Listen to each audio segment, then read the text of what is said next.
And here we are back with the Three Alarm Comics podcast studio. I guess maybe I'm hoping. I'd like to say we're a subdivision of a shared universe podcast studios.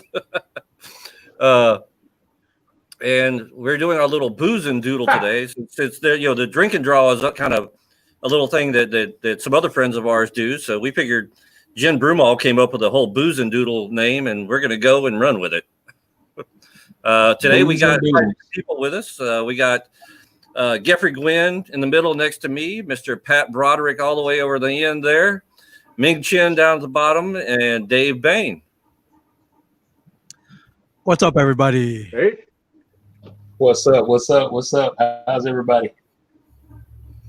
And then, like I said, what we're going to do is basically, I said, y'all can draw what you want. You don't have to draw. You can drink if you want. You can just talk. We'll just shoot the crap, and we'll just have some fun for the next hour or so. What's up, Andy? What's up, Brian? Well, we'll start off with what's everybody drinking. I mean, I know what I'm starting off with a little bit of Clase Azul Reposado tequila. Chocolate milk. There we go. It doesn't have to be an adult beverage. Exactly. Come on now. Pat's got his banana rum there. Yeah, and it's half gone already. I'm ahead of you guys. And Ming? Yeah, you guys went straight for the liquor. This is something I picked up randomly yesterday. This is a mango tangerine sour from a brewery called Collective Arts out of Wanakee, Wisconsin, and it's right. Good, actually. It's very good. I'm a big fan of sour, so yeah, this is really good. And Dave, what you got? Dave. Yeah, Dave might be frozen. Was he? Yeah, I think so. It's okay. It looks like he's just looking off into the distance. Yeah, either that or he's got some really, really good stuff. He's just he's having fun right now. Hey, he looks like he's driving the bus on speed. For real. The movie speed. Well, what we can do is we'll start off letting y'all just play around drawing whatever you want, and then after that, if you feel like doing so, and if we go along and people want to comment and give some ideas for little sketches or whatever, we can take that into account, and let's kind of go from there. But I kind of want to start off with you, Pat. We've been talking a lot, and I know you've been working on a project for First Comics. So, what can you tell us? I mean, I don't know if you can tell us about it or how much you can tell about it, or just kind of let people know what's going on with it. I've been working with Peter Gillis on Shatter 2.0, reviving the Shatter character, a new incarnation. And that's what I've been doing for the last year. I'm on my 6th issue now, and it's a double-sized issue, and then it's completed. So I've got 100. Let me see. I think about 135 pages behind me already. It's It's been what I've enjoyed doing. It's paid the bills. It's he's challenged me artistically with his stuff. I haven't been as driven. I can't remember when. It's with this stuff. Now, hold on a second. I don't know. You're saying all kind of crazy shit here. I gotta figure this out. Which way am I? It looks like we're looking in Dave's nose right now. Yeah. Okay. Oh yeah, there we go. How's that going? Wow, dude, that's one thing I love about your stuff, Pat. All that detail is just amazing. That's insane. That's really insane. I mean, I've seen a lot of commissions from him and some of the pages and stuff, and quite honestly, I don't know how you do that. Some of those backgrounds and all the detail you put in there is just mind-boggling and completely would drive me insane. It's been challenging. It has been a challenging story, and you know, it's really easy for these guys to say, I want an interior of a military production factory, churning out tanks and tons of equipment. Panel, all right. They've made their money. Whatever they're paid for their writing for that page, they've made it in. But we got to be able to try to visualize that. And some of us, we have OCD, so it's really unfair because they throw that shit at us. Okay. All right.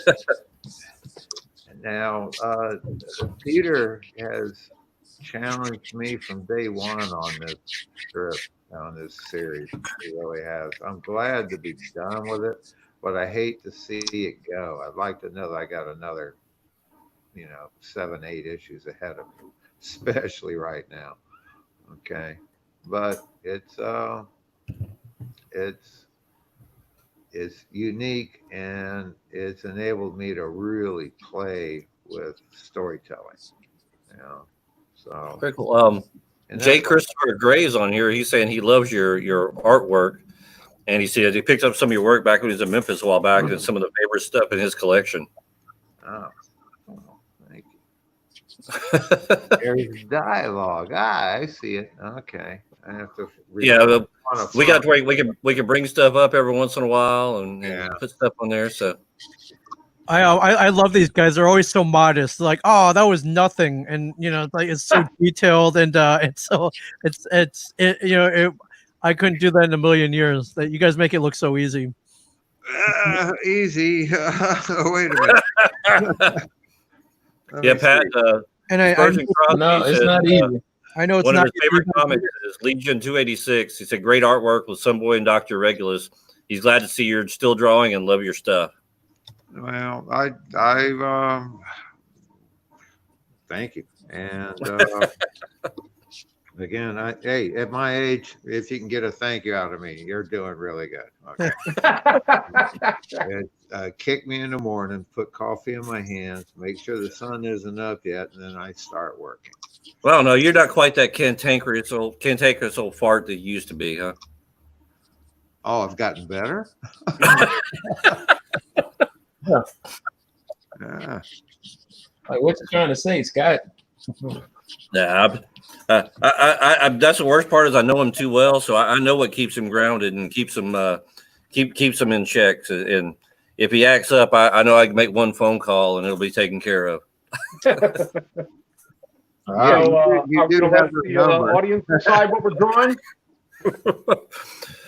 We haven't really picked a thing. I figure we'll just start off with the first and see if anybody wants to comment and they can offer some suggestions. Right on. And also let anybody know if you're fans of Geoffrey's or Dave's or Pat's, if you want to contact us here on the Facebook page. I'm not really comfortable giving out people's information for direct contact, but if you want to contact us on the Facebook page or email us, if you're interested in commissions, consignments, things like that, sketch covers, we'll take care of it and make sure it gets where the money gets where it's supposed to be and you get what you're supposed to get. Good. Sounds good. So Geoffrey, what are you working on right now? I just thought while we were sitting here waiting around, I just thought I'd draw Thanos until somebody made a request. So I was just like warming up the pen. That's all. Nothing serious. I love that. That's your warm up. Like, it looks awesome already.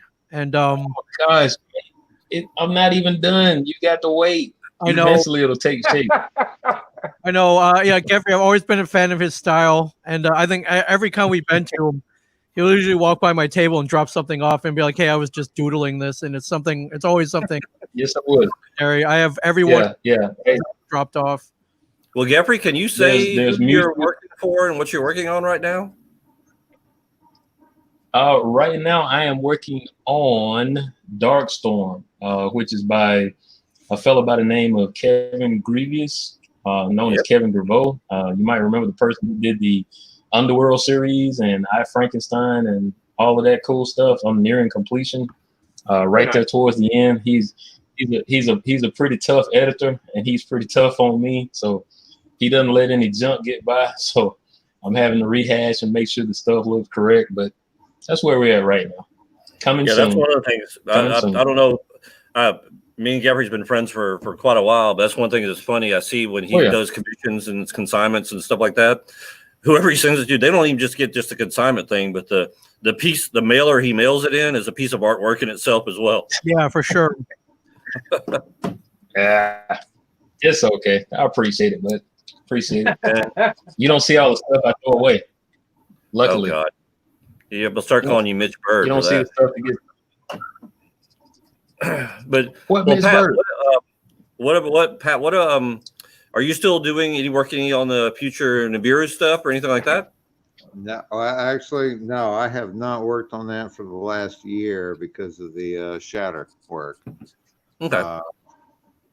It's right now. I've got 4.5 books out of initially a plan that I've had to scale back to like 6 books to finish it up. So I'm really close to there. But if you're familiar with the subject matter, it's like trying to cram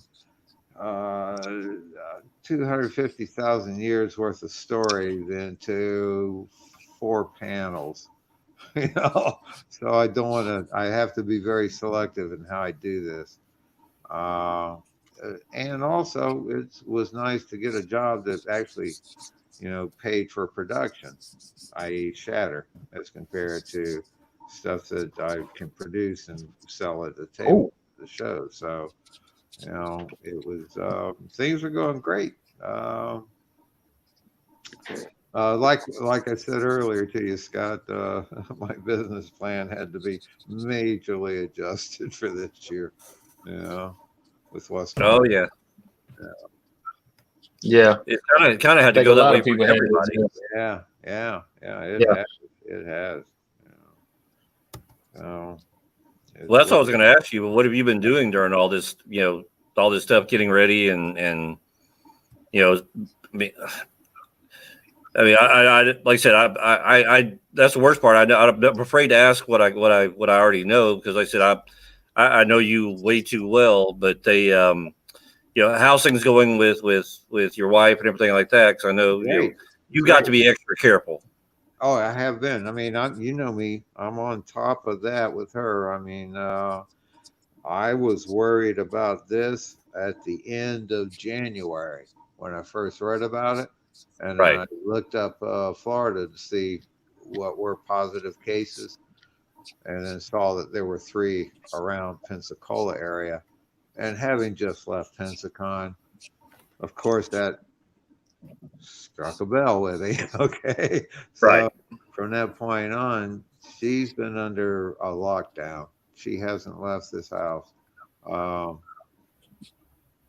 Everything is, I'm down to only one person coming in and out of here visiting me, which is my son, Chris. And then, of course, my grandson, Christopher, my granddaughter, Jalen. But I couldn't limit it much more than that. I mean, if I have to go to the store, my store of preference is the racetrack before it's okay. That's a good story. Well, it's like I break me down to needs. I need milk. I need bread. I need cigarettes. That's all I truly need. The rest, if they had a larger canned food selection, wonderful, but they don't. So, it's funny to be at the counter at Walmart for about 15, 20 minutes, and all they've been ringing up are canned goods. Oh yeah. And then heaven forbid they get a stock of toilet paper in, you'd be there for hours. Yeah. But I mean, Pat, Jay Bullock says you're the man. It's $180, canned goods, and I'm going, damn, I got 3 weeks worth of food right there. That's the one thing that kind of messed with me or anything. When all this stuff first started coming down, it wasn't the canned goods that were going away, though. It was all the perishable stuff like bread and hamburger meat and stuff like that. People were wiping it out, and you're like, it was like you can't hold on to this stuff for terribly long. If you're going to do it, grab canned goods. I've got far more canned goods storage space and freezer storage space. You know, when you buy that stuff, you're going to eat it that week, if not sooner. And they're going, I mean, I heard Hormel's shutting down packing plant. Oh, wow. That's going to hit the major food chains pretty hard over this next upcoming week. I wouldn't be Somebody just stepped in. I think may want to say hi. Let me give her a headphone piece so she can hear everybody talk. Hold on a second. Just put it in your ear. How does it get this? And you can come around here in the camera where I can see you. Who goes there? Oh, hey. Oh, yeah. So, Krista, thank you for the photo. You're welcome. I'm glad you liked them. Hey, girl, hey. Hi. And Pat's up there. How are ya? So. Yeah. Hi, Dave.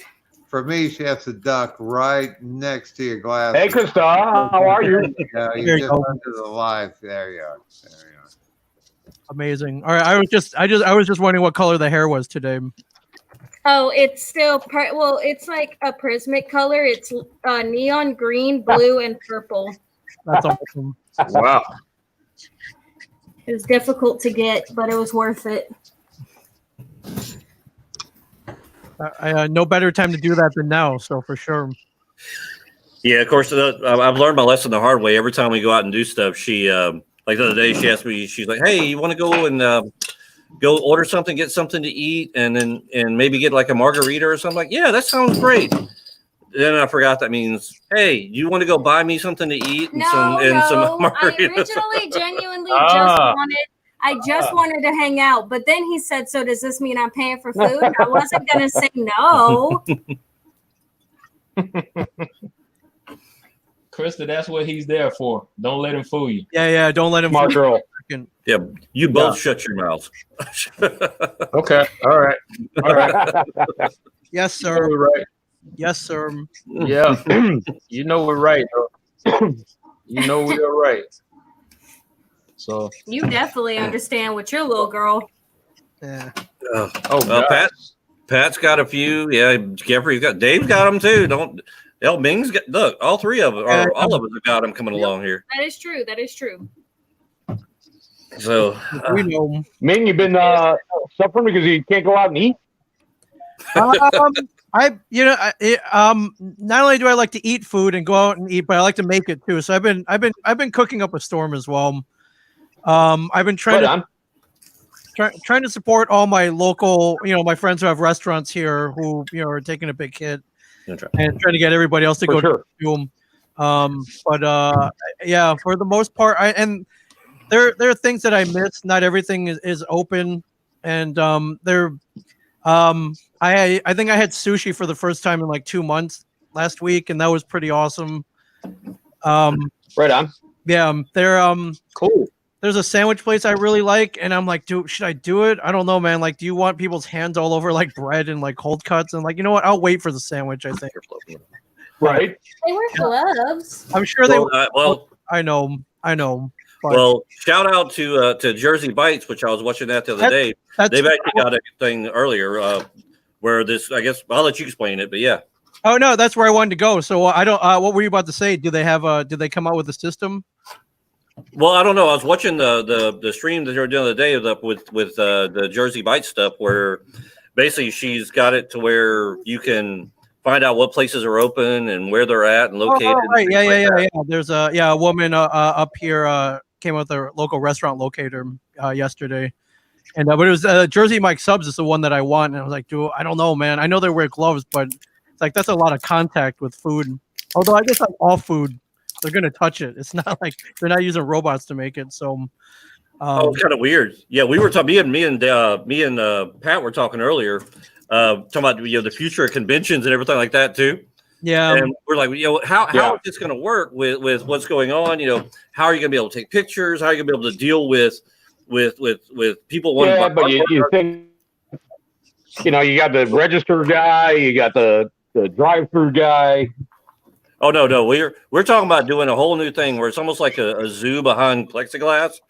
Every person has a little cubicle, and it's almost like the like going to the drive-thru at the bank. You got the little drawer that comes out. They put their money in. You can bring it out, and then you push the thing through, and you can stand in front of the plexiglass, get pictures made, and all this shit. I figured it out, Scott. Oh, I think Pat's been locked up. You know those the coverings they give you at the dry cleaners for your suit? Oh yes. Yeah. They use that sanitized. I envisioned myself riding on a plane with. I envisioned myself riding on a plane with one of those pulled over my head. Okay. I mean, Krista was here. She just opened up that thing. That tequila is a lime flavored tequila, and the top of the bottle is actually a mango flavored tequila. Tequila, yeah. I think the rest of it. I just want to taste them. I'm sorry, y'all go ahead. I was very I got sidetracked with alcohol. No, I mean that's nothing new. So Just to open it. That's definitely nothing new. I love it. Look at Jeff Roebuck. Jeffrey Gwynn is I got a question. Hey, yes. Mr. Roebuck. Man, what's up, Jeff? Do we have one? Yeah. Thanks, Jeff. And you might be right. Let's call him Jeffrey Roebuck. You're definitely right.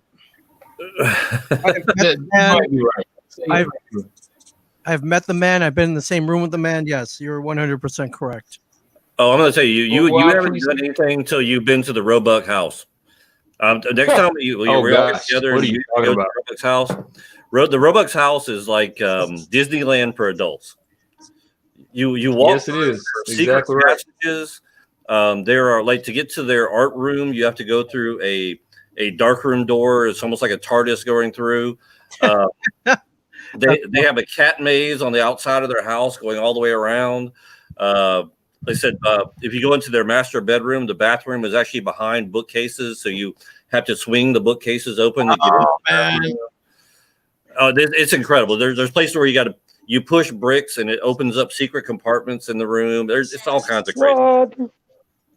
Dad, I can't find it. That is amazing. Yeah, that family is so creative and so crazy, off the wall, and so much fun. Well done, Mr. Roebuck. We love them. We love them. Oh, We love them. I gotta find the corkscrew. 1 second. Be right back. I can still hear you though. All righty. Okay, we hear you. So, wait, corkscrew, are you opening? You got wine going on? Well, apparently this tequila, the top of the bottle, the neck for the guitar is actually a mango flavored tequila. But Okay. it has a little cork that we can't. Yeah, but it's got a little cork for it, and I had a corkscrew somewhere here, and I just can't find it. You might Let's be- push it through. I'm gonna just pop the corkscrew inside of it. So,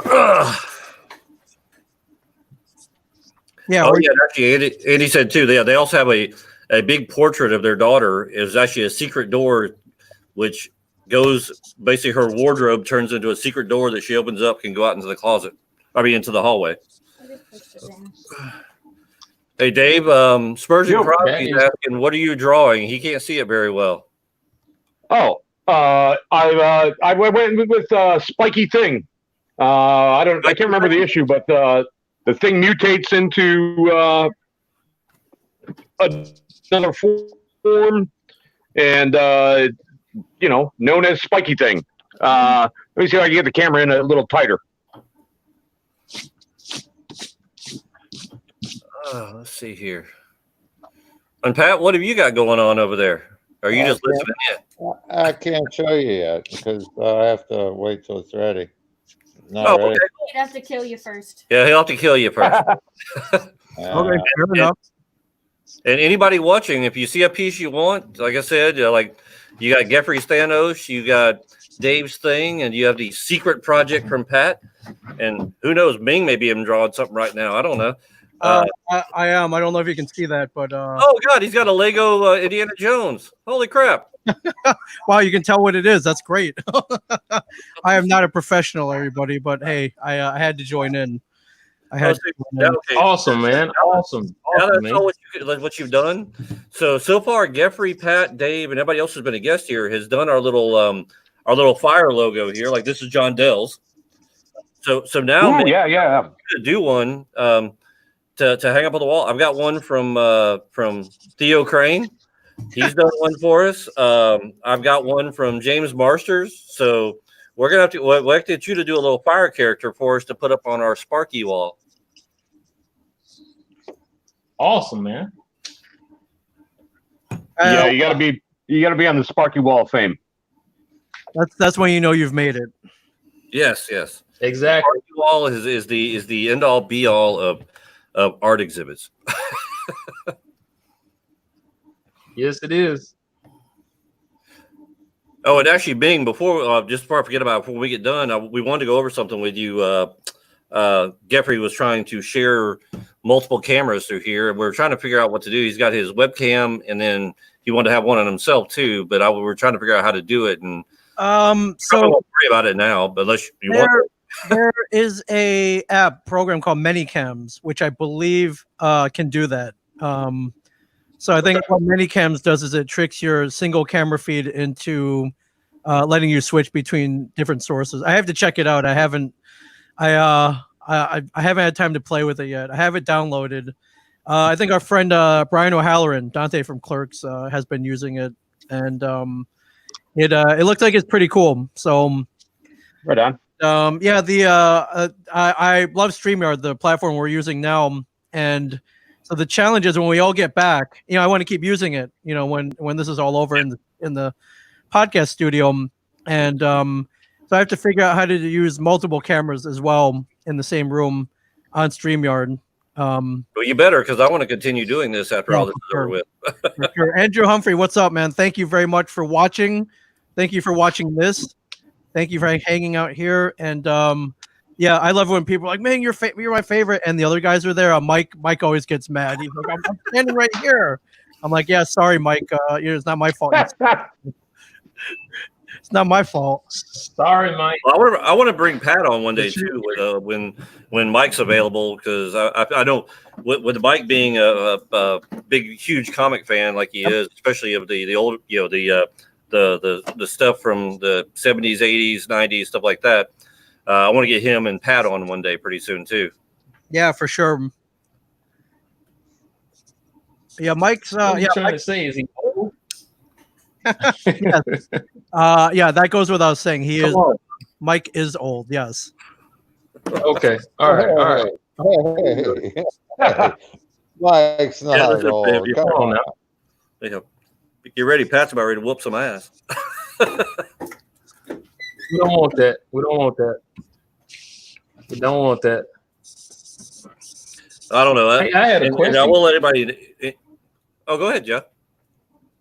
Yeah, being with the social distancing that we're dealing with right now, I was curious if any of y'all knew anything about a potential spike in, say, the drive-ins that used to be real popular back in the day, because I'm like, it seemed like those guys should be cashing in at this point, because actually, quite honestly, I hope we go back to it. Those things are freaking fantastic. I would love it. I want to say the beginning of all this stuff, there was one drive-in somewhere in Florida that they were the only ones to turn in any ratings for. Yeah, I think Callum. Like some new movie had like 5,000 people or something was the viewership for some brand new movie. Yeah. I would love it. I so many movies I watched at the theater. My first movie was at the theater. It was like Foxy Brown back in the day. So any chance any of that could get jumping back off would be awesome. Absolutely awesome. Awesome. I would love to see I'm done. I just want to go. There's a cold 4-pack right there. Yeah, I would love to see the return of some drive-ins because it's the nostalgia, especially for this generation who's never done it before. It would be. I mean, it's an experience that you have to experience. Yeah, there's nothing like watching a movie outside for sure. Yeah, especially when you're sitting in your car and you got the little speaker hanging in your window. Pack 4 little babies, 3 little babies into a car with your wife and sitting, hot temperature, listen to a movie, that you're tuning in on your car that's running your battery down, and everybody wants something to drink or to go to the bathroom, and you got to keep a wonderful face on you, okay? There are your babies. There are your kids. Yeah, geez, man, when you put it like that, it aggressive. See, I remember growing up next door to one of drive-ins meant so much more entertainment. See, I remember growing up, one of my aunts, they lived next door to a drive-in movie theater, and we could sit in the front yard and watch the movies. So we actually, one weekend, me and one of my cousins kind of went over and ran probably about 300 feet of speaker wire and kind of linked into their stuff and so we could have speakers and we could actually hear the movie from the front yard. Yes. What was your first movie you saw, Scott, at the drive-in? At a drive-in? Yeah. Wow. Can you say it here? Spider-Man: Homecoming. King Kong. Let's see. I'm trying to think here. No way. I'm wanting to say it was actually Grease. No way. I'm pretty sure it was Grease. And there's a whole drive-in scene in Greece where they bust in, they sneak in. Oh yeah, I want to say that was the first one I ever saw at a drive-in theater. The first one I ever saw was Spider-Man: Homecoming. At a drive-in? Yeah. Where? At a drive-in? For He Who Shall Not Be Named's birthday, we went camping. Yeah. They had a drive-in movie theater there. And we all went to go see it. Yeah. Well, it was like I'm the one $5 per person. I'm the one that goes by the term "he who shall not be named." So that means you went to the drive-in with me. No. Oh yeah, look. It's an ex-boyfriend. We don't talk about Andrew him. Murphy here. Oh, yeah. He said his was Monster Squad, which is a freaking wonderful movie, by the way. I love Monster Squad. I own it on DVD. Yeah, that Monster Squad doesn't get enough respect. Not enough. No, you're absolutely right. Sorry, I got to scoot over a little bit so this one can get in on it. Invasion of the Body Snatchers, guys. Wow. Yeah. And Andy says he watched Land That Time Forgot without sound through the window of a hotel room next to the drive-in when he was a kid. Oh my gosh. Yeah. Well, see, we kind of do the same thing. We do it here at the shop. We'll kind of just get friends and family together, and we got the projector, and I've got like a big 20-foot blow-up screen, and we've got up to the sound system. And I think the last one we did a Miyazaki thing out in the parking lot here at the shop. I think we watched Howl's Moving Castle. I think I made us watch Spirited Away. Or Spirited Away. That's what it was. Spirited Away. That's my favorite. That's awesome. You guys did that in the parking lot of the comic shop? Yeah, well, but like I said, we've been waiting, but we wait till the fall when it's still kind of cool. It's not too hot, but it's not too cold. And like I said, I've got that big 20-foot blow-up screen, and we just set it up right out there and run the sound system out there with the speakers, and whoever wants to show up shows up. We just kind of have fun with it. Ooh, Jurassic Park 2, Dumbo, Smokey and the Bandit. Oh, there you go. Tracy Price says his was Smokey and the Bandit. That's a good one. That Invasion of the Body Snatchers, you're describing perfect drive-in movies for sure. Close Encounters. But didn't they have that that thing where you go sit in the lake and watch Jaws in the inner tube? Oh yeah. That would terrify me. What? Actually, as I think about it, I do remember going to a drive-in theater, and actually probably the very first one I saw when I was a kid. We were living in Cocoa Beach in Florida. Was actually Escape to Witch Mountain. Oh yeah, that's one. Wow. Yeah, I remember seeing that at the drive-in theater. Wow. That's amazing. That's Well, one as thing. a I have youngster, I so did. many fond memories of Disney growing up, living over there. That's still like the Haunted Mansion is still my favorite thing, and the nostalgia wise. Here's the funny thing: I hadn't been to Disney in probably 40 years, and ended up not actually last year. Me and It Krista. wasn't 40 years. We went when I was like 15 or like 12. No, you went. I didn't. And Oh no, we always went to Six but, Flags. That's what it was. it probably went after 40 years. And man, it was yeah. She's been quite a few times, but with me with my job, I can't hardly get off to do it. Yeah, it's always like last minute things that you can't get off for. Oh, I need to buy Flamin' Hot Cheetos. There you go. CJ says when the T-Rex ran through New York in Jurassic Park 2 at the drive-in, as a kid, it was mind blowing. That's cool. Wow. And Glitch Mike said Freddy versus Jason was his. I didn't know they had drive-ins when Freddy and Jason came around. I didn't either. Oh, we can see your beautiful face. Say, huh? I said we could see your beautiful face. Oh, you're Love too it. kind. You're too kind. Thank you. Thank you. I think I'm gonna have to start Too letting kind. Krista host all these things. She does a lot better than I do. I'm starting to agree there, And Scott. she's- No argument. Well, she's cuter for at least right now. We can get her to quit putting metal on her face. Hey, I'm done Here's with guys. I got all the ones that I wanted. Good stuff. It's late. Where's the closest one to Pat, Boston? The drive-in. How far away is it? The drive-in? honestly, I don't know of anyone even close around here anymore. Let's Google this. Let's find out. Hey, I think there's probably our only parking lot is the closest drive-in you could do. I think there's only like 60 functioning drive-ins in like the United States. It's probably a little more, a little Yeah, I less don't than think that. there's very many anymore. Well, No. there's one right here in Tampa. King Drive-In in Russellville, Alabama. That's the closest one to us. Actually, Mike says there's a Beverly Drive-In in Hattiesburg, which is about an hour. Beverly driving. Oh, well, this one's. So, We should make a trip. well, not right now. Well, no, not right now. All right, See, Pat, it's hard to how are you getting find. along on what you're sketching on. Working on a gesture sketch. It can't be anything really much more than that, guys, because All right. all that massive liquor that I drank has Man. kicked in now, you know. Yeah, that's what this is all about. And apparently, Pat, CJ is somewhere closer where you are. He said in Florida they have Funland near Tampa was the drive-through.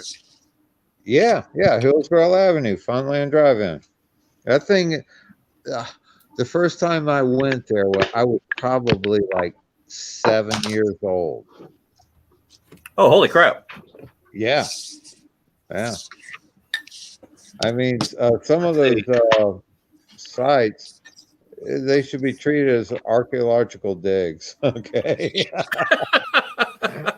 I'll tell you the truth. Some like make out on silver dimes and stuff like that, you know, rare coins now. All right. That I've been trying to get my brother to come up here with a metal detector to go through. We've got 4 empty ones, and I went to all of them back in the early 60s. And the property, one was turned into an entrance ramp to the interstate, which killed me because I know there had to be coins there from the 40s and 50s. Okay. Oh, geez. All right. But you could get there to find them. You needed the right equipment to get them. Well, Andrew's saying that let's see. He said Orlando's opening a big one pretty soon as well. So there's a new one coming in, which you don't hear about very often. No, you don't. Yeah, apparently. Yeah, CJ says the owner managers are really nice at that the place over there in Tampa as well. He said you're right; it should be a historical landmark. Well, you should. It's like going to Clearwater Beach, all right, and trying to find a hotel room that's Florida from the 60s, like a nice motel chain that's a room that's not going to run you $300 a night, okay, because it's the beach. And there's a few that are still there, like mom and pop owned. And yeah, you got the core of the time, which is what's so attractive to it. But I understand that I'm a shrinking market through attrition by age. Okay. Actually, I think a lot. I mean, really and truly, I think it's just the fact that a lot of these newer generations haven't experienced a drive-in, and they have no idea what they're missing. Because, yeah, you're right. I mean, it could be a pain with a bunch of kids in the car and sitting around and having to deal with all this stuff. But also, I mean, let's be honest. That was like the all-time favorite makeout place growing up. Oh, absolutely. Hey, I was just about to ask the question about the foggy windows. So, Oh yeah, come on. since you foggy Yeah, windows yes. and all night drive-ins, man. To be able to Let's get out. be honest. yeah. I mean, Yeah. most of the time you went to a drive-in movie, you saw the opening credits and you didn't see much afterwards. Yeah, it was a mobile hotel room. Yeah, pretty much. As my daughter here is cringing. Yeah. I am a child of the Lord. What is making out? That's nasty. Oh, stop.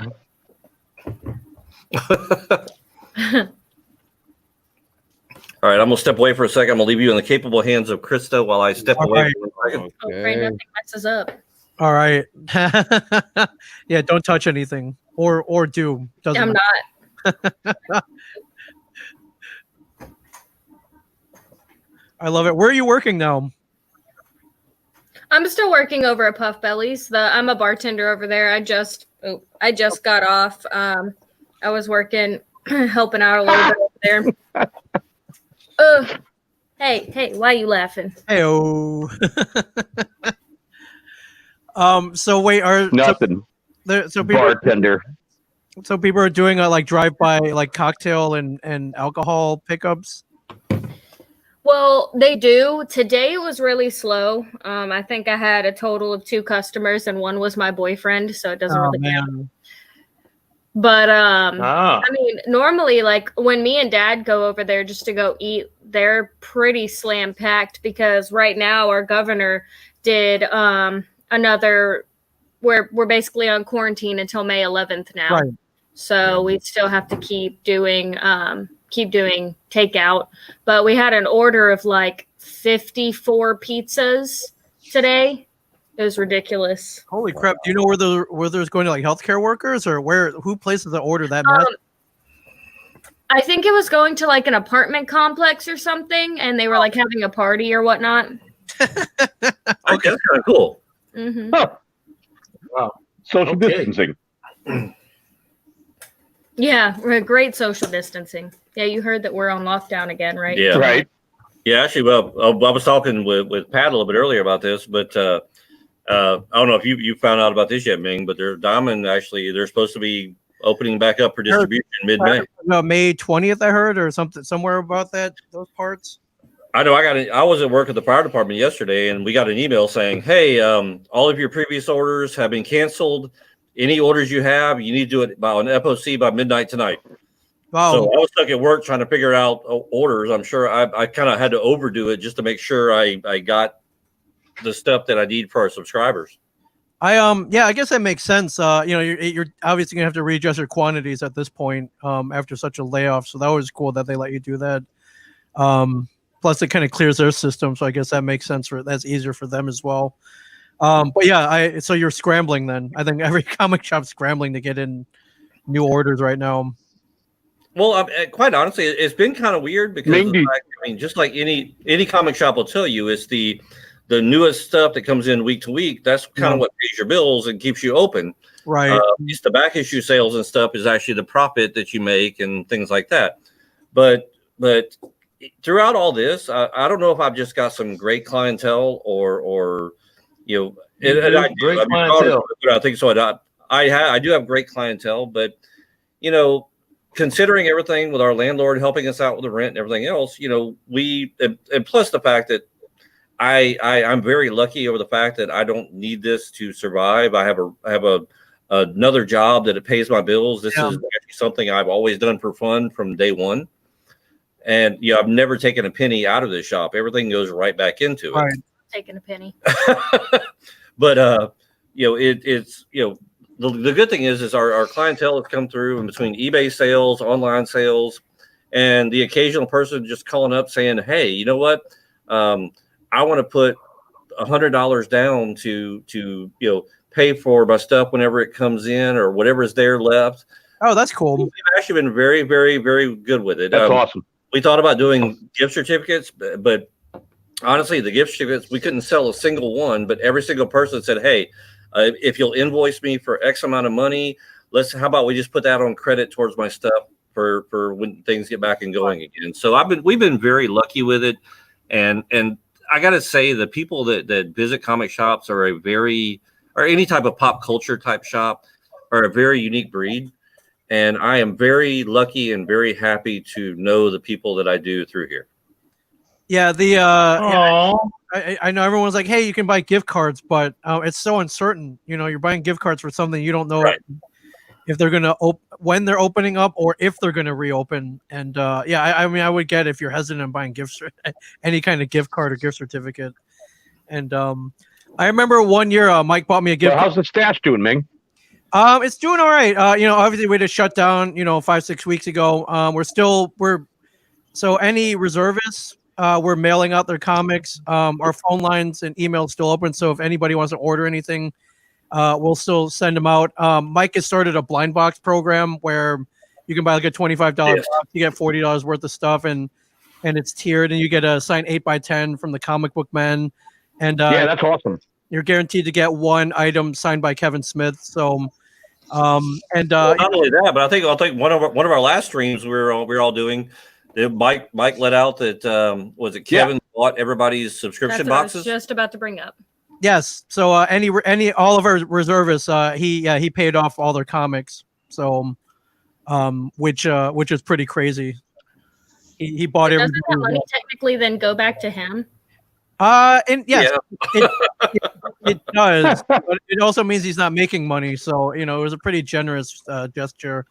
And so basically, by him doing that, he was kind of out twice as much because he's paying for something that he has already paid for one time already. Yeah.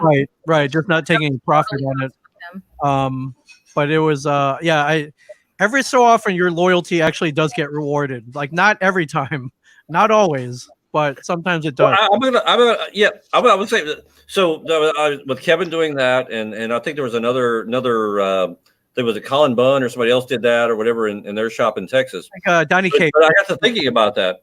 Yeah, Donnie Coates. Yeah. But I got to think about that. So here I have to pose this question. I kind of wish Mike was here. I kind of have to pose this question. So all the people that were responsible and picked up their stuff and got their stuff mailed to them after all this stuff, they got jack squat, and the lazy people who didn't pick up their stuff got their stuff for free.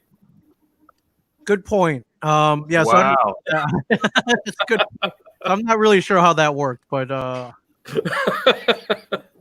sometimes procrastination does pay off. That's the other lesson. Not always.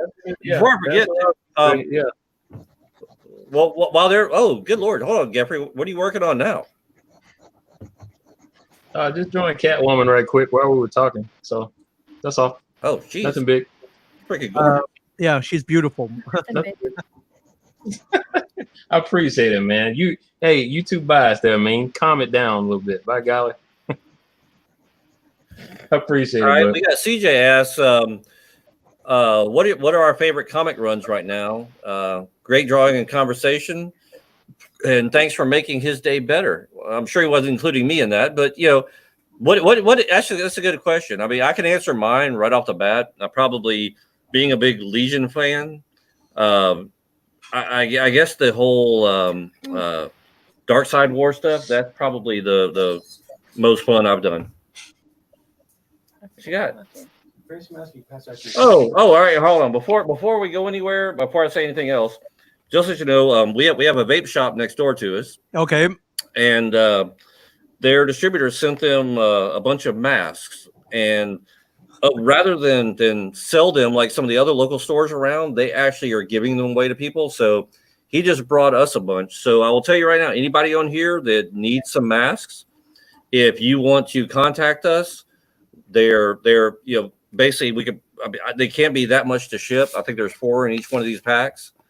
If you need them, please let us know and we will get them to you. Courtesy of Coastal Vapes here in Biloxi. Now, I'm sorry, we'll get back to it. So what is everybody's favorite runs on as far as comics go? Do you guys even have time to read anymore? You guys are so busy creating and deadlines and Kickstarters and GoFundMes. Sometimes I'm surprised anybody even has time to read at all. Huh? I gotta say, that, I think for me, the Dark Side Saga is still my favorite. Yeah, I think that whole Marvel House of X thing was really pretty good there for a second. Pepe LaRaz, I tend to follow the artist. Pepe LaRaz has just got an incredible style. So, yeah, I was digging it. Also done by a good buddy of ours, Mr. John Dell. Oh, yes. How? Pat, are you actually reading anything anymore, or you're as far as comic books go? Am I what? Is there anything that you're reading or that you have read in the past that actually, like a storyline that has always stuck with you?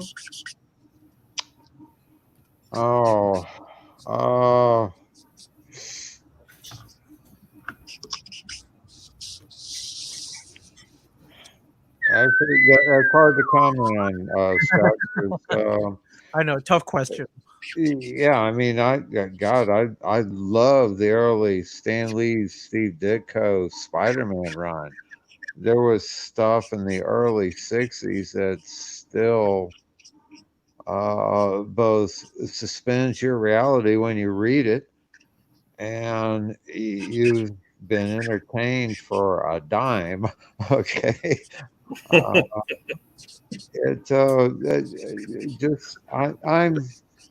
captivated by what the older guard has presented.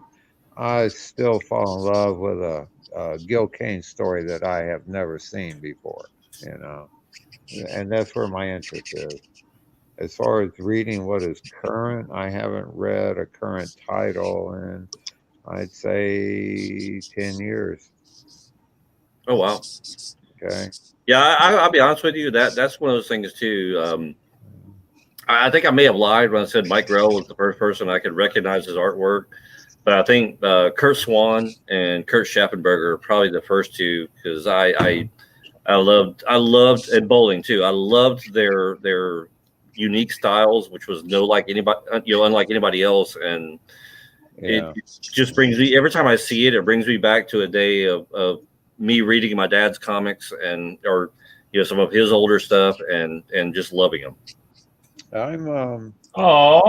I've become more, I guess, of a for the art of it alone, and the clarity of the art form in the sense of a visual storytelling medium. Okay. And that's where my head has been at for probably the last 15 years, just perfecting clarity of storytelling.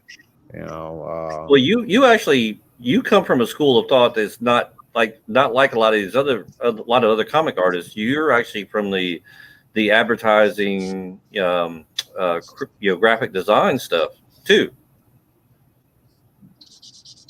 Yeah, we gotta tell the whole story in 15 seconds. Okay. All right, there, have at it. Storyboard Wow, you're on. All I'm gonna pour a Yeah. shot while you do it. Yeah. Yeah, but that's during my teaching years, that was the thing I was always trying to stress to the students was that your skills that you're developing are marketable in more than one medium, and you may come across a time where you need to see if you can make a living in an alternate medium than comics, but yet learn how to draw so that you can apply yourself to that medium. Storyboarding for agencies or for advertising. I'm sorry, animation. So it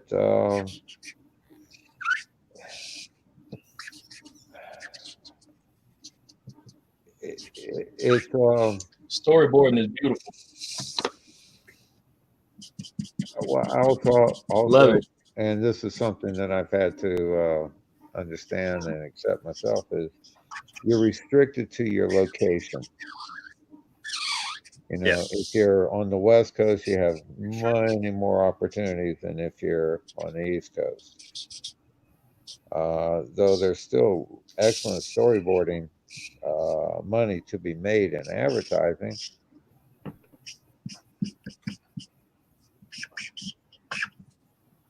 Well, I kind of want to fill everybody in too. If you see pieces on here these guys are working on that you like, including Ming's Lego Indiana Jones. There we go. Because it's advertising. Hold on. Awesome. I missed Dave. Dave's back in. So if you see any of the pieces that you like, if you want to obtain any of these pieces, including the unseen one that Pat has done now, you are more than welcome to make. You're welcome to make offers on them. And Pat's gonna show. Oh. What do we got here? Whoa! I want that. I want that. You're more than willing to make an offer on one of these. Make an offer. Don't tell me make an offer. Make an offer. I want that. And you're more than willing to. Oh, Pat dropped out. Oh, there he is. But you're more than willing to make an offer on any of these. And I'll be honest with you, I've had just enough to drink that you could probably pick some of them up at a decent price, but don't lowball these things because I'll kick you out of the stream. $1. I'll kick you off the stream in a heartbeat. You can't kick me off. You kick yourself off. So, but yeah, really and truly, if you see these pieces you want, let us know, and we'll do one of two things. Either the money will go directly to the artist, or it will go to a charity of our choice around here or in anywhere. So just let us know what you're wanting. I'm a charity. Post in the comments if you see a piece you like, and let's be honest, give us your best price. It's either going to go to a great creator or it's going to go to a charity. So, Scott, this is Jeffrey talking. If you don't mind, please automatically send mine to a charity. I don't want anything. So just saying. All right, so cool. All right. Charity. There we go. We got Jeffrey who says, if you would like that Thanos piece or the Catwoman piece he's done so far, go in the comments and let us know what you're willing to pay for it. And since it's going to go to charity, I'm going to be very stingy. So the highest price is going to get it, and the money, I'll tell you what, we're going to give it to Tired Dog Rescue. Maybe give Krista enough for a new car.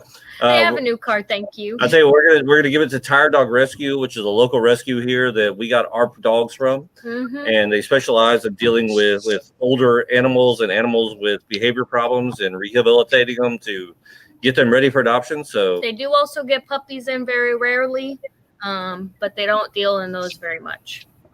But if you also want to help support an artist, if you'd like the piece that Pat's working on, if you'd like the piece that Dave's working on, if you want the piece for that Ming is working on and want to help keep the lights on in the Shared Universe podcast studio, we can help. We can deal with that too.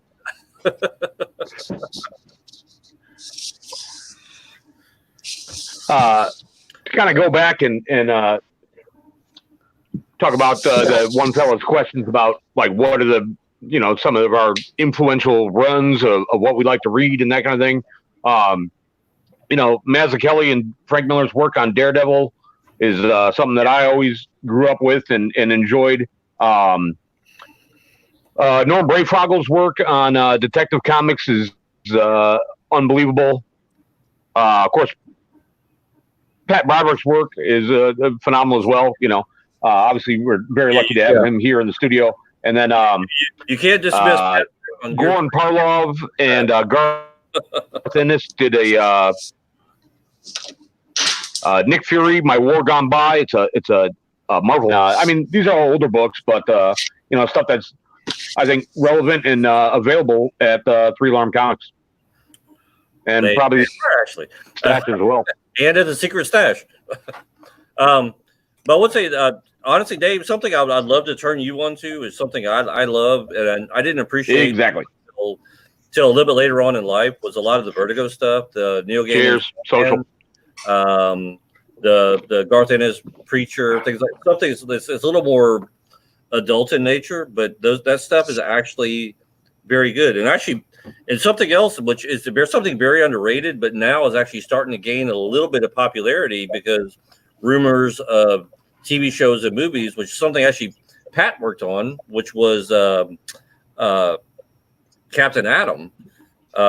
Pat's not giving no credit, but over the stuff from Netflix, because a lot of the Iron Fist stuff, everybody wants to give John Byrne a lot of the credit for it, which he kind of kickstarted it, but Pat was the one who kind of took it and ran with Iron Fist, not only with Iron Fist, but with Captain Marvel as well.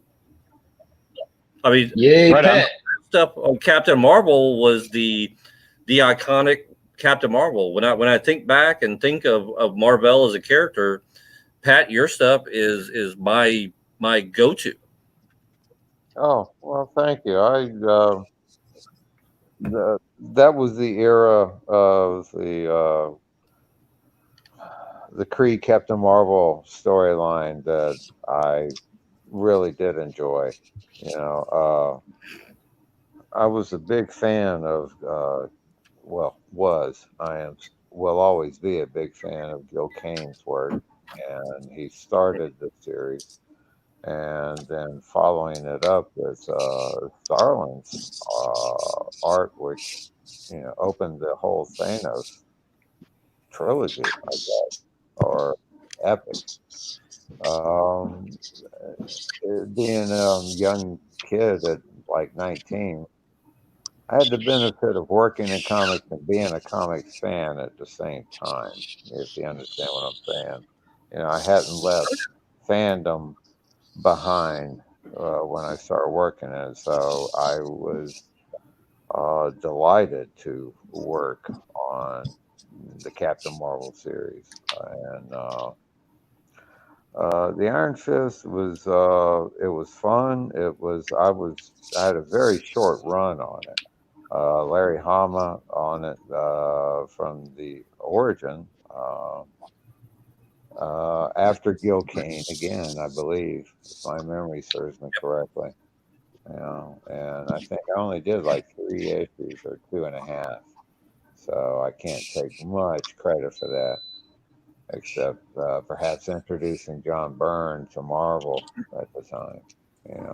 In that sense that he followed me. So. Like, what was it like working with Larry? With with the Marvel Universe stuff, with Thanos being such a big character, to me there are 3 iconic people that have worked on Thanos. There is, of course, Jim Starlin. There is you, and there is Ron Lim, and there's not many other people I can think of outside of you 3 that are your name is synonymous with the Thanos character. Yeah. Well, hold on, Jen. We have Jen Broomall that just showed up, and if Jen, if you want to join in, let me know. I'm going to send you a link if you want to join in with us. Hi, Jen. Here we go. Hey, Jen. Jen, here we go. Juice may join in.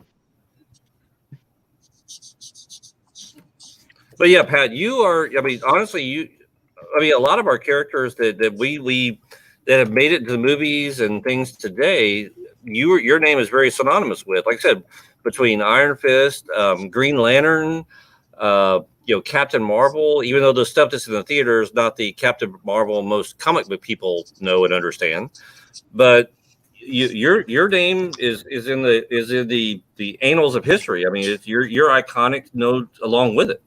I know I said anal just because I wanted to, but still, your name is synonymous with a lot of these characters. Well, yeah. Well, I'm coming up on. In 2 years, it'll be 50 years I've been working in the industry. Oh, holy crap! Bless you. Bless you. Bless So you. actually, I have to ask Pat. So, what got you started in this? I'm kind of curious. This is something we've never talked about. I blame it on an abusive childhood, brain damage, possibly eating lead paint chips as a child in Brandon, Florida.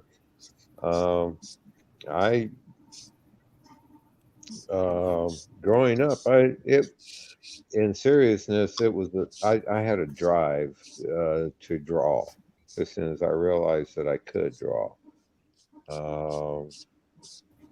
It was probably just random luck that I picked up a comic book in a barber shop when I was like 7 or 8, early Marvel.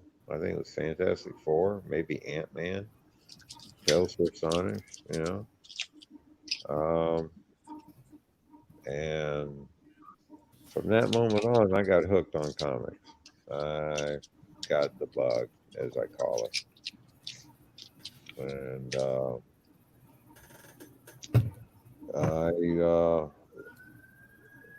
growing up, I was the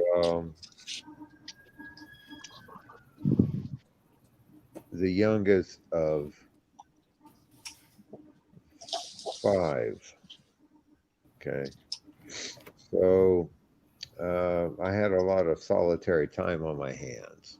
All right, so spent a lot of time drawing. Just did. And now I'm 66 and growing,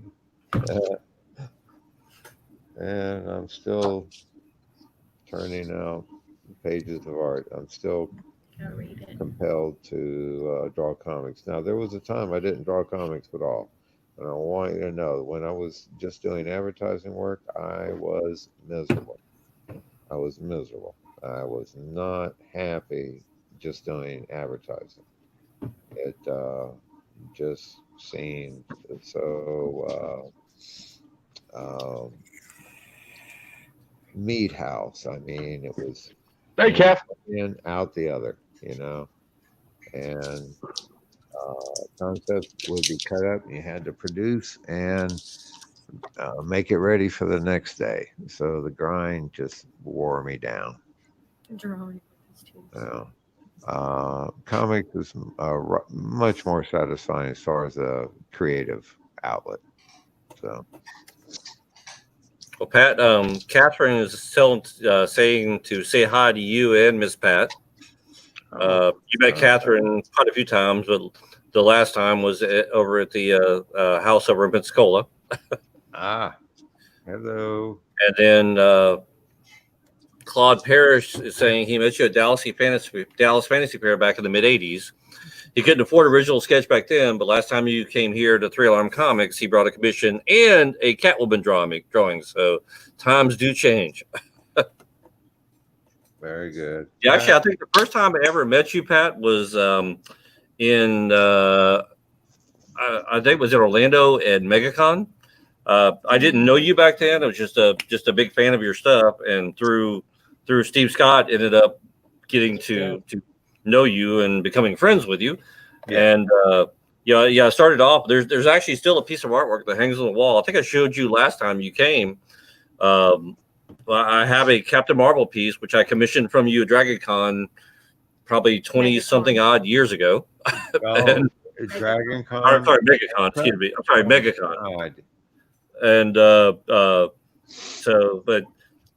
the odd thing I love about doing with this industry and everything else is I found a lot of the people who I idolized growing up, and like I said, your name is synonymous with a lot of the characters and a lot of the books I've read growing up and things like that. And then the funny thing is people like you, I used to dream about being able to talk to you about hours on end on comics, and then all of a sudden I'm able to talk to you, and we never talk about this shit.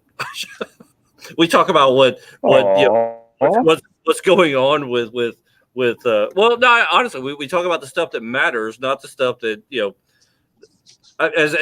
The thing is as a comic book fan, you think about all this stuff, and you get to going, and then you get to know the creators, and you get to know the artists, and Ming's a perfect example too. You get to know these people, and you get to know them as people and everything else, and you genuinely start to care and enjoy their company and be able to talk to them. So it kind of changes, which I think the biggest part with the social media age and everything else actually kind of helps out with that, because it allows you to make a more connection with somebody rather than the 2 to 3 minutes that they're sitting there in a line at a convention. For sure. Oh, yeah. Well, we probably have spoken more right here than at any store appearance or at any show appearance. Yeah, good point. Involve a bar, Scott. Okay. Well, it may have not involved a bar, but it's involved some liquor. Yeah. Yeah. Well, Ming, you asked me a question. I thought it was, what was it like to work with Larry? But yeah, I want to know that as well. I know and love Larry, and but I've never worked with him, so I would love to know that story. I loved working with Larry. I loved working at Continuity with Larry. Larry trained me into how to approach comics, and he did it. I'm only assuming from his training with Woody. Okay, and he. If you know Larry, he imagine him at 20, 25 and 30. Okay. Much more energy, still gruff, charming, just very outspoken, and could tell you more in a couple of sentences about drawing than other people would waste time trying to explain the grandeur of it. Larry would cut right down to what it was. And I worked with him on Wolf. I worked with him on Planet of Vampires. I followed him on Iron Fist. I love the man to death. I always have, always will. And even with time going by, when I run into him, I always call him Hama-san with all love and respect. Absolutely. Yeah. I have funny stories. That's awesome. Thank you, Pat. Oh, I have funny stories about Larry too. Next time you talk to Larry, I have to give this to you in only guarded information. But tell him to tell you about the time I told him when I heard his dialogue on MASH. Yes, yeah, he did an acting role on MASH. Yeah. Well, I was not a lot of people know about that. That's actually kind of fun. I was trying to bring that up to him when he was doing a podcast on the original Rick and Draw Society, and he got kind of lost in the shuffle. But I was kind of curious too about what his time was about being on MASH. You would have to talk to Larry about it. My experience was just hearing his voice on the TV while I was working. And well, actually, yeah, I was working. again, ask Larry about where I was at, what I was doing when I heard that first episode. Because Right on. it's a good story.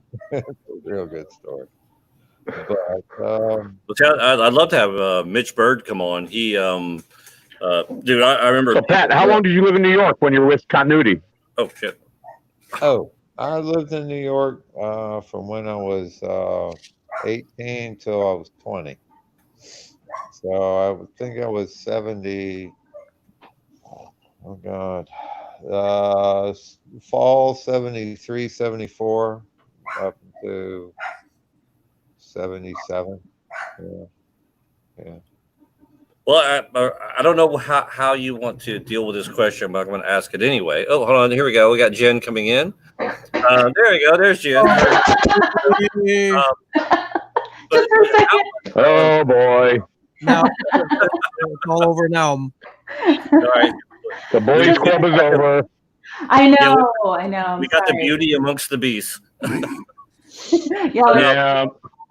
But I have to ask Pat. So how was it working? I mean, we've all heard great stories. I can appreciate Neil's contribution to the industry and what he's done, but we've always heard horror stories as well too. And how was it? Easy. You could decline the answer if you want to, but how was it working for Neil? When I see Neil, I always say hi, Papa. Okay. Now, I have to say that I know Neil's personality. I love Neil to death. It was very difficult working for Papa, all right, because Neil was he probably still is a workaholic.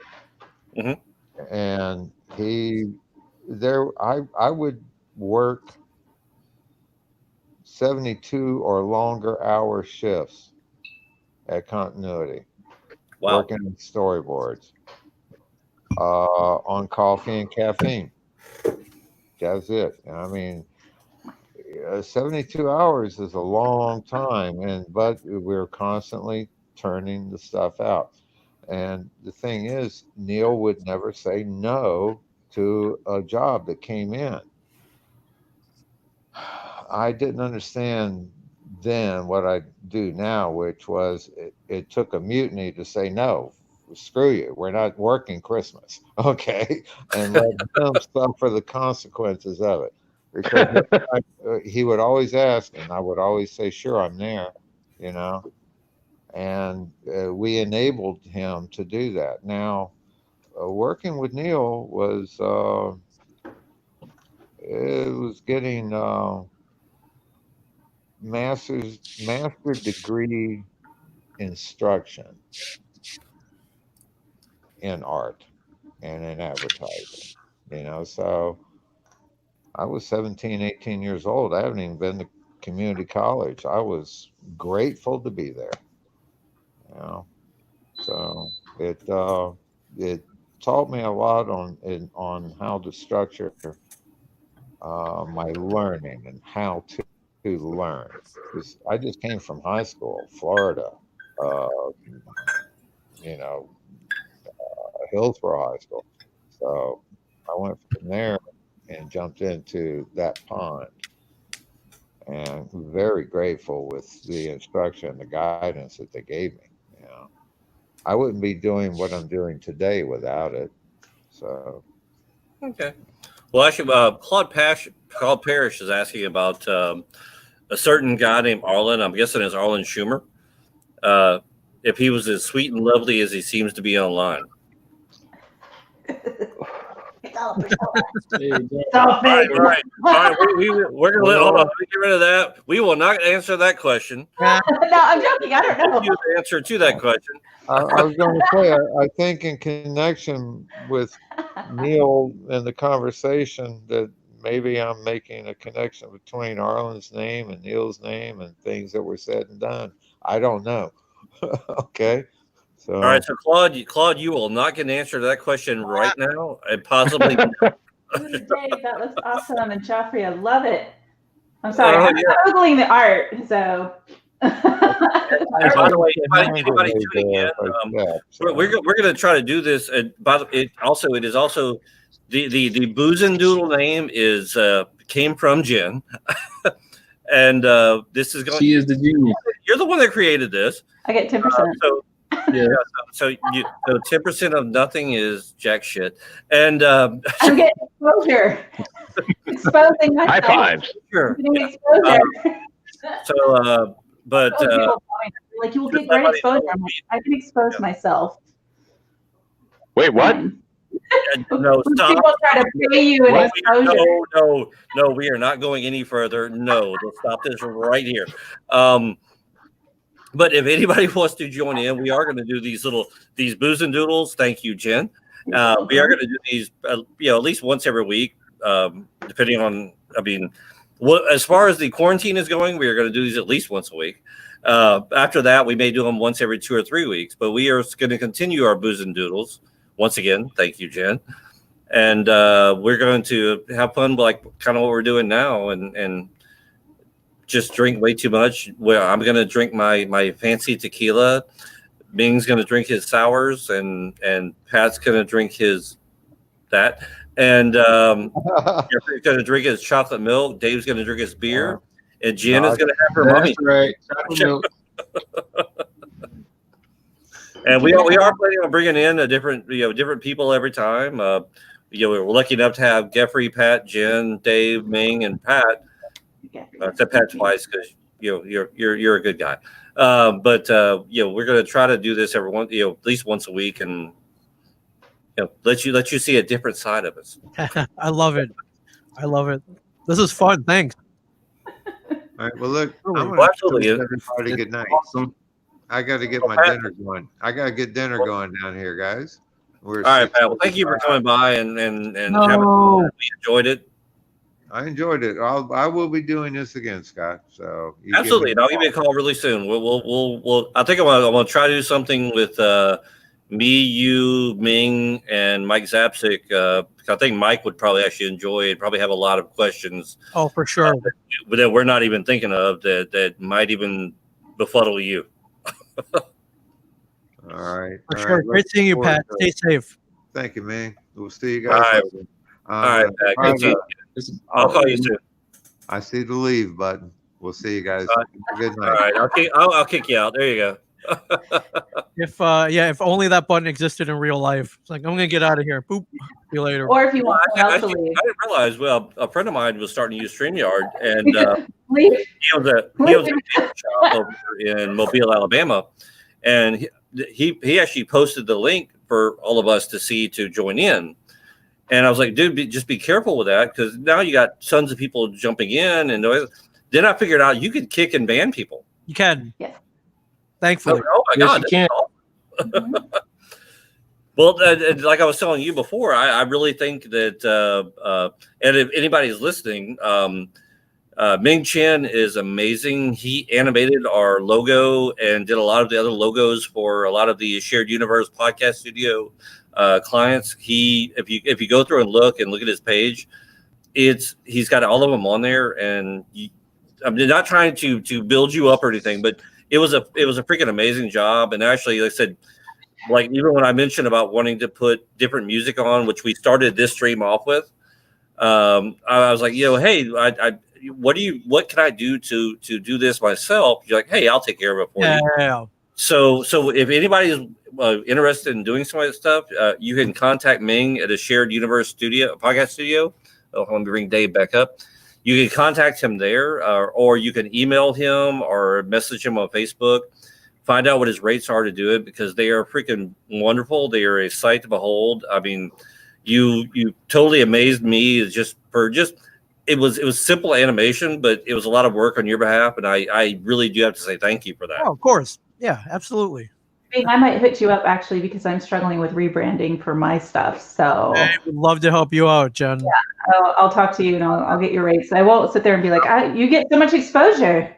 I'd be willing to bet that Bing would work for a little piece of artwork. Or we could do tradesies like that too. So I mean, there's that. But no, I love it when people are like, "You get so much exposure." I'm like, no. Yeah, I'm an influencer. I'm like, okay, like, yeah, I can't. I'll eat the exposure for dinner, right? So. Well, I kind of like the idea that I came up with. I mean, like I said, I was just sitting around just kind of late one night. It's like, you could make money off of this. When with what I messaged you with the other night. Yeah, exactly. And I really think, honestly, I mean, really, truly, if you could brand and use a shared universe studio for anybody who's never heard of it before, and if you haven't, you Under should rock. know it by now. These guys are actually re-innovating the whole media of podcasts and let's say bring in live streams with it. I have to give you thanks. You created a whole new market for something that should have existed a long time ago, but it took the pandemic to bring it to light of day. Yeah. I think that it existed a little bit on Twitch, but now it's like. Yeah, just out of need and necessity, and sometimes you don't see it until you don't see what you really have until you really need it. So, I mean, it's keeping me sane. It's keeping all of us sane. We're being safe, but in a world where we're not supposed to be near each other, this is not bad. So, this definitely. Well, yeah, actually, I was reading the article that was posted earlier on today where. Was it See You, See Me? Yeah. So go ahead. So Jen and everyone else, somebody on Twitter had dug up an old paper I'd written in college back 24 years ago. I was playing around with the very first video conferencing application. It was called See You, See Me. The CU stood for Cornell University, who developed it, and they just kind of threw it out for anybody to use. I love back then. I really loved talking to people online. So at first it was just email, and then I found internet chats. So I was doing that for hours on end. And when I heard, it's like, wait, you can add video to this. So like, whoa, this is cool. And so I wrote a paper about it way back in 1996 for a college class. And for some reason, it's still on the university servers. I haven't seen this thing in 24 years. That's cool. But there was a guy, someone out there is researching. Wow. I don't know if he's doing a paper. He's writing an article about the proliferation of Zoom. Like everyone's using Zoom meeting right now to communicate.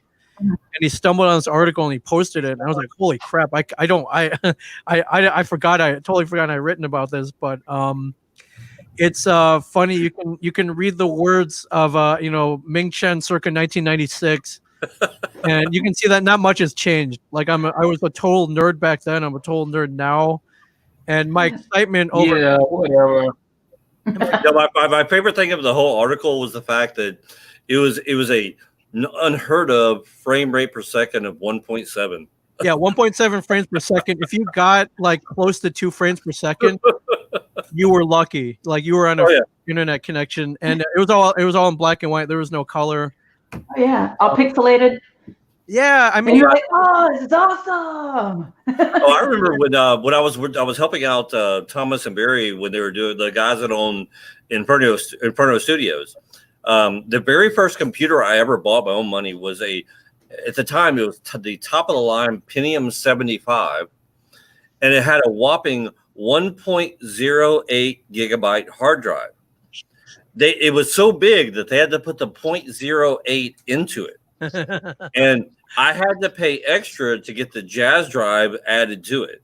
I remember the Jazz drive. The 1 gigabyte discs. Yes. So I used to have to, I would help them do coloring on different comics and play around.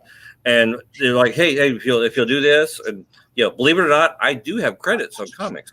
But I remember helping them out and doing some of the stuff. And I remember putting it on that Jazz drive disc, which was about that big around. Yep, I still have them somewhere.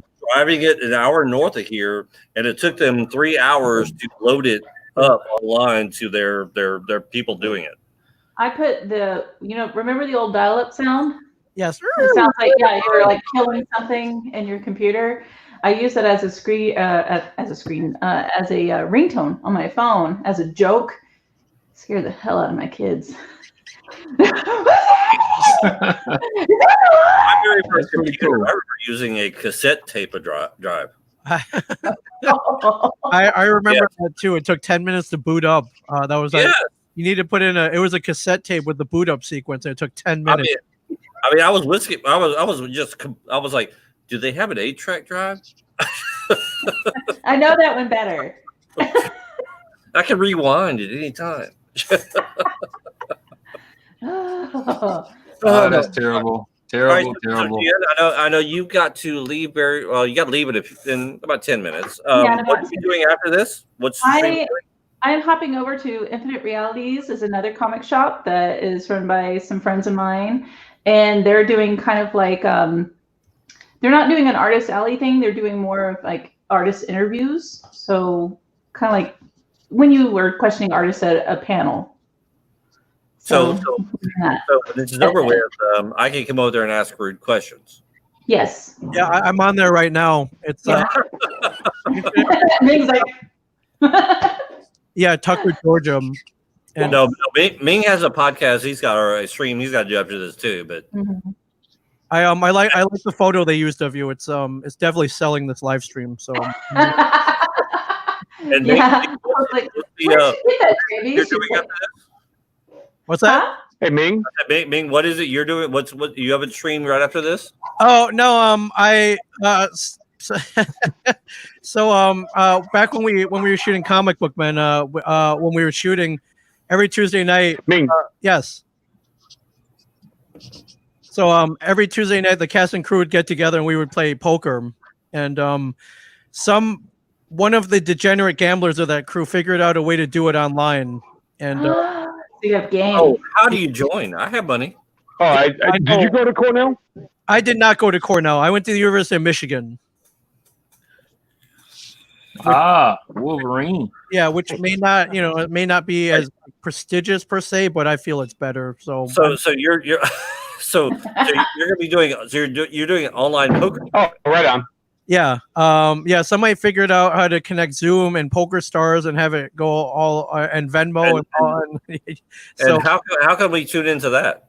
I don't know if it's being streamed just for just for legal reasons, but Then why the fuck are they doing it? If you're gonna do it, you have to stream it. That's what I'm thinking. But yes, just kind of a friendly friend game. But that may be something that we'll do though. We'll help you stream poker. I do have a podcaster who does want to do it. So how about we let's figure this out. How about we do a poker tournament with the winners, and the money will go to a charity or to a person.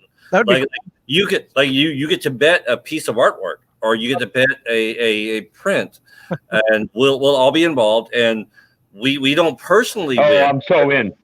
But the winner will go to the prize will go to a person. So we can have like a first, second, and third place, where like first place would get the originals, second place would get signed prints, and third place would get prints that aren't signed. I like it. That's a great idea. All right. We have a new idea for a new stream coming up. We're gonna do comic book poker, and the best part is, so then what we can do side bets too of people. If you want to donate money, a random person will get a prize pack, and all the money will go to a charity. That sounds amazing. Shane might jump in on that. Yeah. Oh, dude. I don't play poker. All right. So Jane, have Chris to be the dealer. Yeah. You can deal 5 people in. Shane can play, and then and drink. There you go. That's fine. Oh, it's just like he hates playing poker with me because I'll throw down on a pair of threes. I'm all like, woo, they match. I'm gonna leave this up to you. Where we have to figure out a way to do a random thing I'll figure it out. I'll figure it out for sure. I don't think it's that difficult. Yeah, I think we should do a shared universe poker game. I love that. Let's figure this out for sure. Well, you guys, all right, I like it. Everybody tuning in. Thank y'all for tuning in, and we will see you next time. Bye, guys. Thank you.